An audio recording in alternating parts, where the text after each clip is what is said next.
నమస్తే అండి అందరికీ. ఈరోజు నేను రైస్ బోండా చేసి చూపిస్తున్నాను.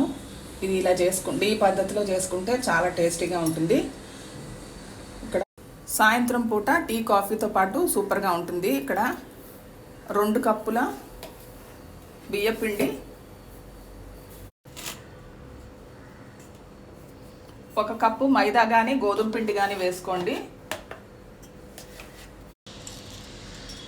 జీలకర్ర కొంచెం, ఉప్పు రుచికి తగ్గట్టు నేను 1.5 టీ స్పూన్ వేసుకుంటున్నాను.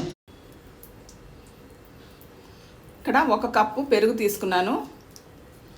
నీళ్ళతో కూడా కలపొచ్చు, కానీ పెరుగుతో కలిపితే బాగుంటుంది. నా దగ్గర ఎక్స్ట్రా పెరుగు ఉంది కాబట్టి వేస్తున్నాను. Baking soda 1/2 teaspoon. ఇది బాగా కలిపేసుకుందాము.